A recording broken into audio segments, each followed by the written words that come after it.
Now it gives me great pleasure to introduce our keynote speaker. Our first speaker is Professor Rob Adams from City Design in the City of Melbourne in the US. So we've gone from 5 o'clock in the morning in Vancouver to something near midnight in Melbourne, I'm sure. And Rob has led the rejuvenation of the central Melbourne. He received the Prime Minister's Environmentalist of the Year in 2008, the Order of Australia in 2007, and the Australian Institute of Architects National President's Award in 2018. And his City of Melbourne City Design team have received over 150 international, state and local awards. During this conference, Rob's going to share his insights into how cities evolve to recover from shocks and to seize opportunities with living green. So please can we introduce, here we have Rob Adams. Thank you.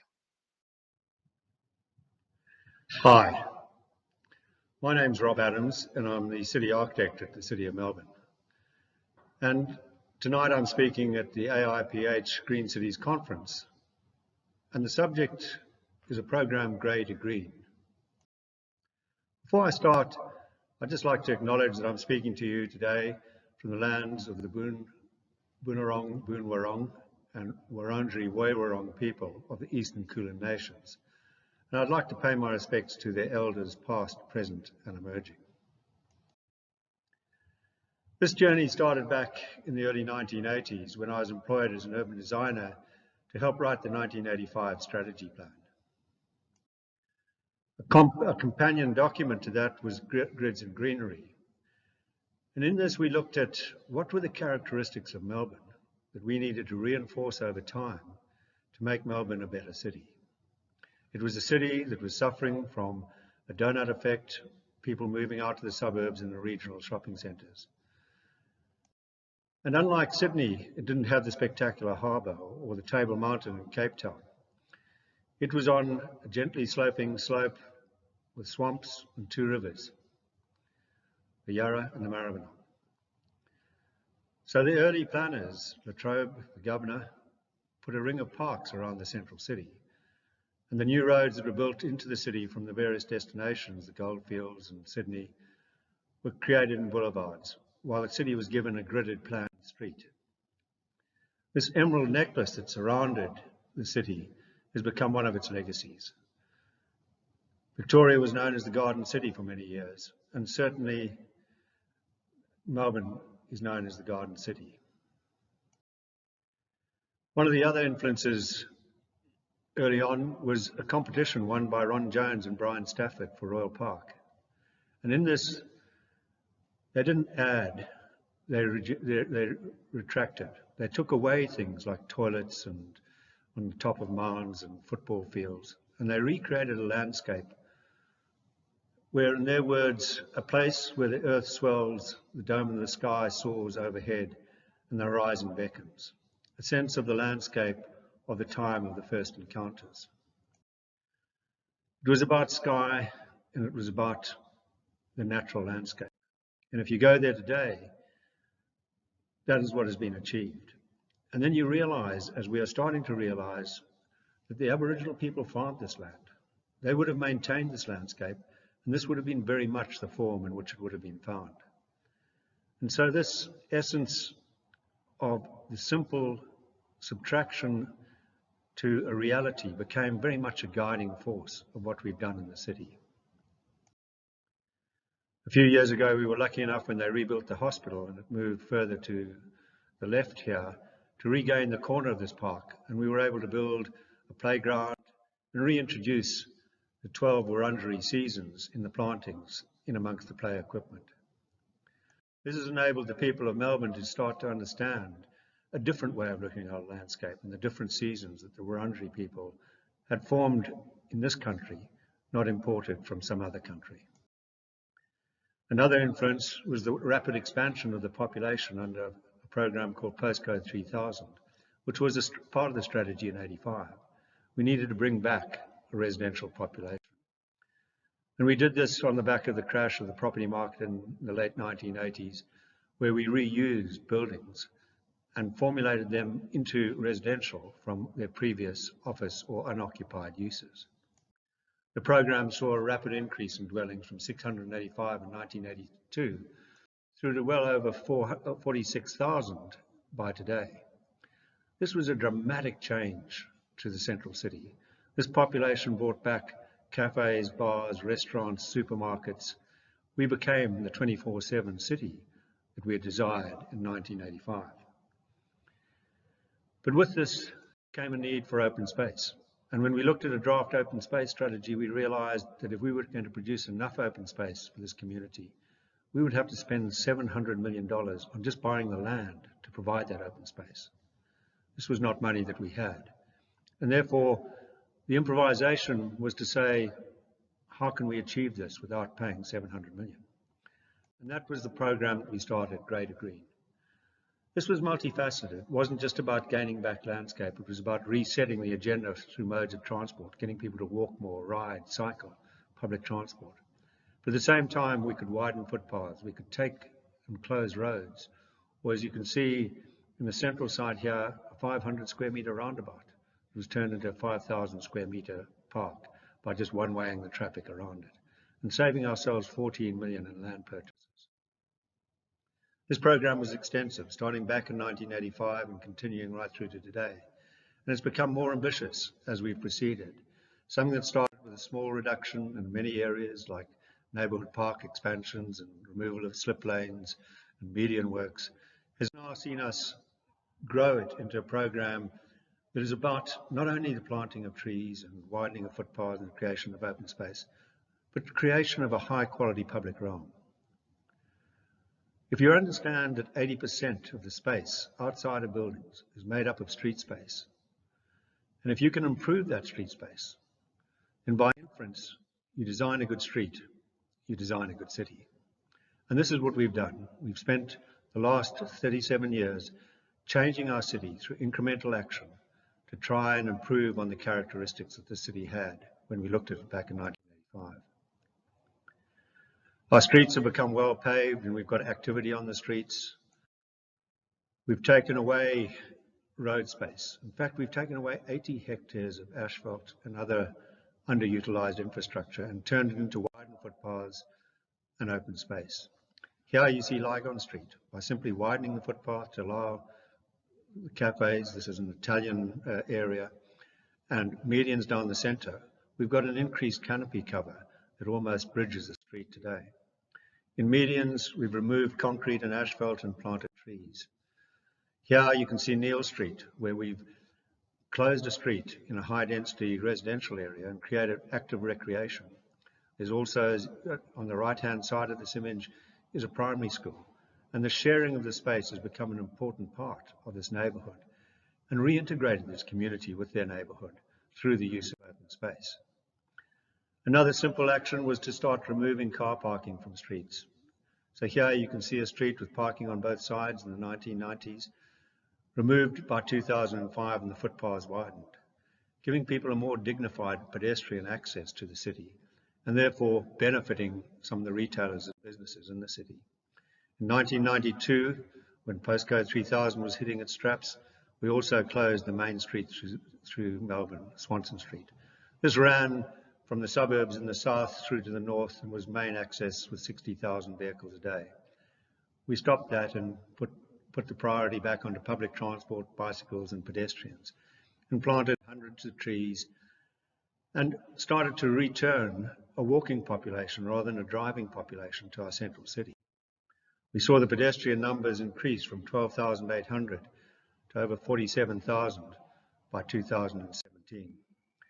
Swanston Street was now one of the most popular streets in Melbourne and had revitalised the central city. The program that was complementary to this was that of planting street trees. You can see in the before and after photographs here the actions that we've taken in planting these trees. In the central city, just about every street now is well lined by trees. And this shot looking down Swanston Street shows the extent to which the street canopy has now become a dominant element in our city.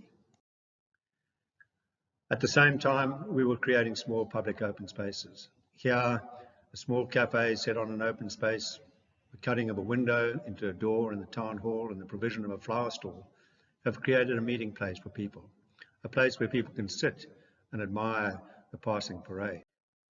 Here, a traffic island at the top of Little Bourke Street in Chinatown provides a park that celebrates that community, but at the same time, a place to meet, a place to stop and take rest in the city. In the city square, a square that was failing, although having won architectural competitions, because it hadn't provided the activity around the edge of a square so vital to public spaces, was retrofitted. A new hotel built, public space, slightly smaller, but with activity around its edges, which enabled it to become a more active space, a place where people could sit, have coffee and meet.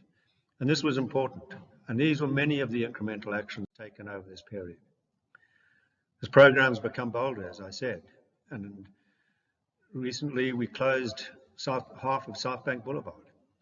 We took underutilized space, 2.7 hectares of it, and designated it for linear open space that runs from St Kilda Road down to the river. This is an ambitious program in a high density area that was lacking in open space. And what we can see is roads like this will be converted to open space. This is one of the first spaces that has been completed, and the others are currently under construction.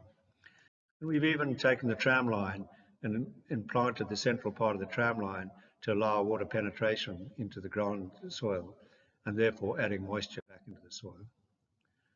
As I speak, we've got 10 parks being created through this program. The illustrated one here, which has recently been completed, is Market Street, which closed half of Market Street and combined it with a small public space that was being provided by a developer. This linking Collins Street down to the Yarra River and giving a green lung back into the central city. One of the major contributions, as I've said, to Melbourne's identity are its parks and gardens. And we looked at a program of how could we increase these.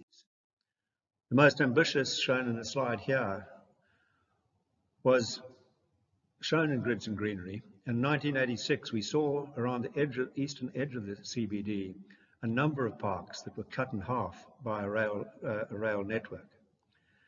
We drew a diagram then that said, what if we could remove some of those rails and create this extended park around the eastern edge? Part of the secret of what we've done is to have bold visions, but be prepared to get there incrementally, small actions over long periods of time. And here was an opportunity to remove 2 tower buildings, office buildings that were in front of the cathedral, create a deck that became Federation Square, a meeting place for the city, and then remove most of the rail lines in this area down to the 12 that were needed for the trains to run. This provided us with 8 hectares of open space, which with $11 million we converted into Birrarung Maar. This was an active park where we could have active recreation and events, taking the pressure off our green park. It was also a realization around this time that heat was a problem. In fact, if you look back at the dramatic fires of 2009, 173 people died in those bushfires. In the same year, 374 people died due to heat waves. So clearly, we had to deal with the heat of our city. We had to deal with the landscapes. We had to mostly move away from the water-intensive meadow you see on the left to the woody meadow that you see on the right. We had to reposition the city. And this woody meadow, done in conjunction with the University of Melbourne and the University of Sheffield, was an illustration of what this could look like. We also looked at planting out Birrarung Maar using indigenous species that were more resistant to the drier conditions we were going to experience. We had realized by this stage that 48% of our trees would die in the next 20 years. And at that stage, I was responsible for the parks and gardens, and this placed a heavy burden on how do you reposition the landscape, dramatically given the conditions we were facing. The reasons why we were in this difficulty are clear to see. Our gardens were old, our tree stock was old. It was also predominantly of a few species. And what had happened is the periods of drought had changed. We no longer had the short periods, we now had long periods, 11 years, the millennium drought starting in 2001. This was not a drought, this was the onset of climate change. And so we looked alongside our open space strategy at an urban forest strategy, a strategy that would tree the streets and therefore get rid of the hot areas shown here in this heat map taken at 12 midnight in our central city. We knew that by planting trees you could lower the temperature by 4 degrees centigrade. And the strategy was not to talk about tree species, the emotional issue that would mostly have stopped the strategy, but rather to talk about the target that we were trying to achieve. The 22% canopy cover to 40% canopy cover by 2040, the diversity of species, the health of the vegetation, and moisture and water quality. We produced an app where every tree in the municipality was located, and you could look up on your phone Melbourne's urban forest strategy and identify the tree you were walking past, its age and its life expectancy, and it had an email address. What we hadn't anticipated was people start writing to the email address, and we got some quite interesting emails, and at the time I worried a bit about whether we should be spending public servant time writing back, but we did, and it went viral. It went around the world, millions of people. We got stories from elms in North America, sorry, oak in North America that spoke to our oak in Melbourne. This was picked up by people like Bloomberg, and it was highlighted an easy strategy that every city could do. This is completely transferable. What we were doing was adapting.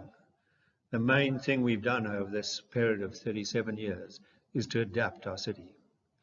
We've adapted buildings for population, and we've adapted landscapes. We've adapted in the face of reduced rainfall, as you can see here from this chart on the screen. We collected water in Royal Park.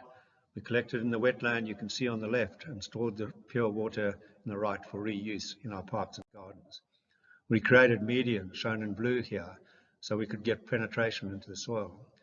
And the asterisks are strategically located water tanks that not only collect water that can be reused in gardens, but allows us to control the overland flow and flash flooding, and therefore reduce the pressure on the infrastructure downstream.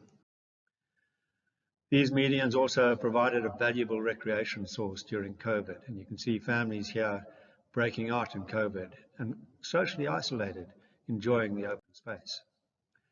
Some of our methods are very simple, simply capturing the water off the street straight into the tree pit and keeping it out of the pipes. The secret is not to put it in pipes and take it away, but to put it in the soil and put it in tanks, and the pipes become the last mechanism of removal. Here in Fitzroy Gardens, we in one of our most historic gardens, we created a 5 million litre tank. This would have been thought unthinkable given the heritage overlays on this park. But being in charge of the parks and gardens and the depots, I could see that we could rationalise the depot. We could reduce its size and improve its efficiency. And in doing so, we freed up 4,000 square metres of open space. We put the 5 million litre tank underneath this green circle in the rain garden where it's purified. We created a cafe that works in conjunction with Cook's Cottage for our tourists, and created an area that was not only a better open space, but collected water and functioned better for our tourist community. Today, visiting this last weekend, you can see we put a green wall over the cafe so it disappears into the landscape, and the planting became more resilient. We're now building a landscape that can actually sustain our climate. We're putting tanks underneath our roads, placing them back with the medians as the places where we purify the water, and the gardens to the left here is where the water can be used. Keeping drinking water in the dams rather than putting it on our gardens. During COVID, we were required to react and recover, and we had a multiple strategy. We had strategies that looked at cleaning the city, keeping hospitality going. We've added 40 kilometres of fast-track bike lanes. But one of the main interventions, apart from the bike tracks, was to take back street space, to give small cafes and restaurants the opportunity to trade in the outdoors and therefore increase their turnover. We already had 500 cafes, but we had 800 new permits. We introduced a program of laneway art to bring people back down to the downtown. And here you can see how we took parking lanes and in cases roads to increase these parklets. Here's one of them. And you can see the people of Melbourne sitting out, enjoying this facility. And my strong belief is that these will not go back to roads. They will remain as these green lungs within the central city. What I want to talk to you about now is wider than the central city. We've been successful and we've been written up and we've become the world's most livable city for 7 years in a row. But that's the central city. And what about the metropolitan area? When I looked at this, I remembered what happened at university, where the university, having to absorb the baby boomers in the 1960s and unable to expand, had asked a different question. The question they had asked is, what happens if we reprogram, retimetable our city? And we did this for Melbourne back 10 years ago. And the results were quite interesting. If you wanted to take Melbourne from 5 million to 10 million, you only had to use 7.5% of the city around the existing infrastructure, the stations and along tram routes and bus routes. You didn't have to build higher than 5 to 8 stories. And for every million people you put in, you would save $110 billion in infrastructure over that period. I want to talk briefly about this. The program in Australia, as in many countries, is when you go for expansion, you do it on the fringe. It is the most inefficient way of doing it. You require new infrastructure, and in low-density cities like Melbourne, this seldom comes at the time that it's needed. What it is creating in Melbourne and other capital cities in Australia is an area in our central city where people have access to everything. They're in the tram network. But the periphery, you can see here growing, is more and more deprived through mortgage prices and the cost of petrol and running cars. It's not a walkable city. It's a city where easily hit by bankruptcy because of the stretched mortgage conditions of people living on the fringe. It's becoming an increasingly violent city, but not violence not on the streets, but in the home. And it's telling, I think, that a lot of the family violence happens in these fringe areas. Is it isolation? Is it the frustration of driving to work? Is it the tested financial situations? I don't know, but there's an interesting pattern that we should look at. And also, if you look at obesity, it's again on these fringes. Are people sitting in cars more, for longer than they should, rather than walking as they do in the central city?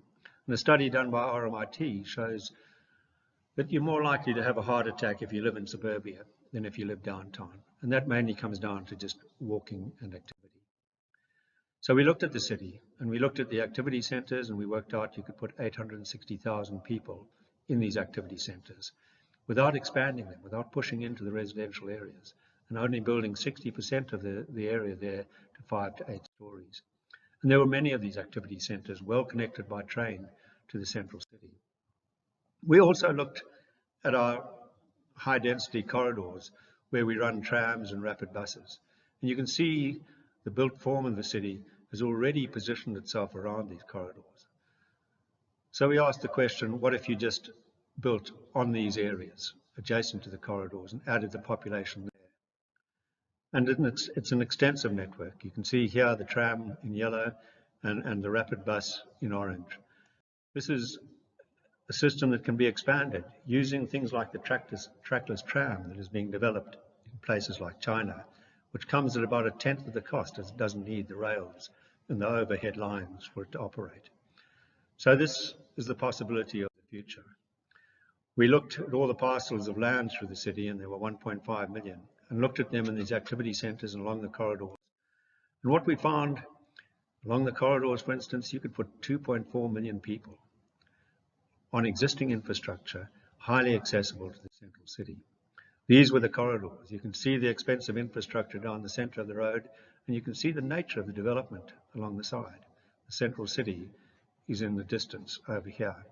So it was easy enough to conclude that if you put 5 to 8 stories along these areas, you could start to put a population closer to where they needed to be. And here as it is today, many of these areas have grown up in this form, and that has allowed families, empty nesters, students to come closer to the facilities they need. but it's not yet official. It's not a program that the government have signed on to completely, and therefore it's reliant on the developers and others to make it happen. This is an illustration of what we were talking about, the central city with the corridors that we were talking about, the development that can take place along those corridors. This meant that you could walk out of the residential areas, which are highly favoured as good living environments, and you could walk to a high street. You could find the activity you needed. And with COVID, the whole idea of the hyperlocal, living in an area, using your local area, and maybe not always going into the city every day, maybe only 3 out of the 5 days, becomes a real possibility. And what that means is the space in between could become our new green wedges. This is where you capture the water, plant the trees, put solar panels on the roofs. These are the green wedges where every individual can become part of the solution rather than waiting on governments to provide a solution to one of the biggest problems. If we think COVID was bad, climate change will make it look like a small blip in history.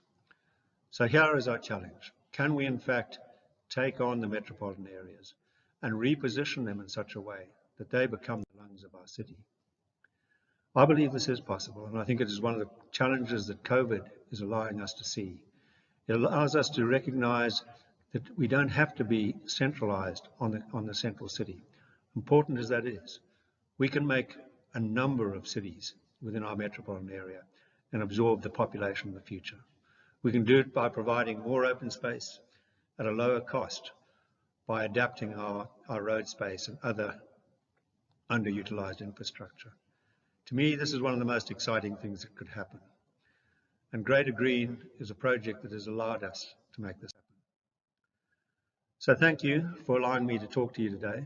And I hope this conference is highly successful. And I look forward to joining you for a discussion after this talk. Goodbye. After this talk. Goodbye. Well, thank you very much, Rob, for your presentation. We really appreciate that, and it's a really inspiring presentation to see how the City of Melbourne has tackled the challenges that it faces and sought to find this natural landscape-based solution across those areas. So thank you very much for your presentation. I would just say to those watching, if you have questions for Rob, please put them in the stage chat and I'll pick them up there and we'll put them. So thanks for joining us, Rob. I realise it's pretty late in the evening for you, but thanks for thanks for joining. We enjoyed a really good meeting of AIPH in Melbourne in 2018, and we saw for ourselves what a beautiful city it is. Yeah. While we're waiting for a question, Tim, I'll just correct something. I think in my nervousness, I mentioned 12 Aboriginal seasons. There are actually only 7. So I'm not quite sure what got into my head late at night, but there are only 7 Aboriginal seasons that we highlighted in Royal Park. Okay, thanks for clarifying. I'm sure another Australian may have it escaped us over here, certainly. Rob, I'm curious to know what has been the reaction of the citizens of Melbourne to the kind of strategies that you have taken, because some of them have had an impact on their lives, whether it's where they can park, how they can travel. I mean, how have you been able to measure and understand the response of the citizens? Well, I think it's an interesting thing, Tim, because I think if you actually have a strategy like this that is incremental, many people actually don't notice it's happening. One of our challenges was to, in fact, collect the data as we went along so that we could illustrate the change that was happening to the city.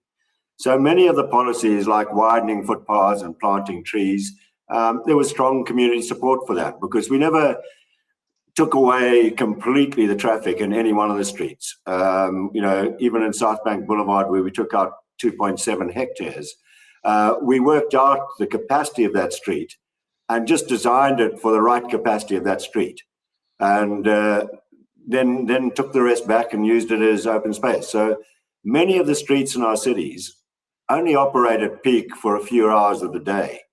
So I think one of the interesting things coming out of COVID, when we think about working from home and working different hours, is if you re-timetable that street, then there's a lot of space in our city that we could take away, because we're not having to build for that peak hour. People can, move at different times and, alleviate that. So the community has been good. They've responded well.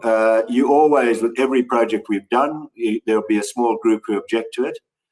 But that's come down to, we've avoided the town hall meetings because you get the same 20 people turning up. And we've used social media, online platforms to broaden the audience for a lot of the initiatives we want. And that way we get a greater balance of opinion. And that's enabled us to move forward with some fairly ambitious projects. Yeah, okay. Yeah, that's great. So I suppose, yes, you're making that change over time, and then the people come along with you and see the benefits. Yep. And so we've got a question here in the chat: how much of the reclaimed areas, reclaimed for heat islands, were previously privately owned? None of them. We've been basically taking back what was, government land and changing that into these open spaces. So when I talk about taking 80 hectares out of the central city, all of that was road space, surface car parks that we got rid of. In the example I gave you with Murrung Ma, that was in fact reduction of railway lines from 54 down to 12. The other, apart from the 12 running lanes, the other 54, we were storing trains at night. And we just said to the Premier, maybe there's a better place to store them than in the central city. Stick them out at the end of the line. And that gave us that, 8 hectares of new parkland. So now we've got policies that look at private individuals providing open space, but we've been converting our own space. Okay. Okay, that's great. We've got another question here. Going on from my comments about citizens' reaction, have there been any key initiatives from community groups rather than leaving it to the authorities? Yes, they have. I mean, we try to enlist the community wherever we can. So, for instance, we have a lot of surveys on the wildlife in Melbourne, and we've got community scientists who come in and help us collect that data. We've got groups that want to create their own community gardens, and we've helped facilitate that. So the community is actually on board with a lot of what we do, including planting. And one of the things I didn't mention in the presentation is that during COVID, where we were planting normally about 3,000 or 4,000 trees a year, we planted 170,000 during that 1 year period. And that was really getting the community out there as well with us, which they enjoyed doing. As was mentioned by Bill in the introduction, people wanted to get out and into that space. So, the community have been a big part of what we've done. Yeah. I mean, one of the positions put up by many cities and is when looking at landscape and using this as part of solving problems is the costs of how you allocate the budget, the maintenance costs, and how have you got round that issue in Melbourne, and have you just been highly successful at persuading that use this approach? Well, there are two things. I mean, most cities have what they would call a developer contribution, and that's when you get uplift through planning change. Developers make a contribution towards the public infrastructure. Melbourne has not been very good at that, and we've got very low developer contributions. But the one contribution we do get is 7.5% of the land value goes into an open space levy. So as Melbourne's developed over the last 35 years, we've seen quite a lot of money flow into a dedicated coffer, which was for purely improving open space and planting. We've also had, as people inevitably build these new buildings, they pull out street trees, and we've got a value on every one of our trees. And that value of a mature tree, if it has to come out and be replanted, goes into another pool, which actually helps with our tree planting programs. we've avoided buying land by, converting roads and other things into open space. So it's a combination of that open space levy that we collect off developers, plus the ingenuity of taking away redundant, spaces that's created our open space, for our city. Okay, yeah, thank you. And there's a question that you'd made a comment that you're still the issue of getting political buy-in. Yeah, there was how you talked that government was not fully on board about it, and the question is, why is the government not on board of it? What still needs to be done to get that message across politically? That must be the $64,000 question for every city and every government. I don't know why governments are so slow. Particularly the more senior the government, the slower it seems to be. But our governments, when it comes to planning, and I'm talking the local government that I represent, is not the planning authority. It's the state government that's the planning authority. We get the smaller developments to deal with, and they have resisted change. In fact, I'd be as bold as to say that some of their planning is still back in the 1950s. And a lot of the contributions that come from development companies. So, the dividing up of farmland on the fringe has got a huge political weight behind it because of the strong voices of the developers that, support the different levels of government. So our problem is there isn't, I think, a realization of the problem we're creating for ourselves. I think people still look at our cities and think they function well, but all the symptoms are there that they're not starting to function so well. And this political inertia because of where the political contributions come from, and I think that is a problem for many cities. The strength of the property councils and the development lobbies in this particular field, and that's holding back progress. Okay. I must really get fired for saying that, Tim. No, yeah, we won't tell anyone, don't worry. But thanks very much for all of your answers, and thanks for your excellent presentation. If there's any more questions crop up in the chat, if you had a moment to answer them, then please just type in any comments if you have on those extra questions. But we need to move on now. But thanks very much, Rob, and we really appreciate you staying up for us tonight to take these questions. And I would say it really is an inspirational story you have, and one that is something that cities across Australia, but certainly across the whole world, can learn from. So thank you very much. We really appreciate your time on this, and we wish you well as you continue to in the green development of Melbourne in the future. Thank you, Rob. Thanks very much, Tim. It's been my pleasure.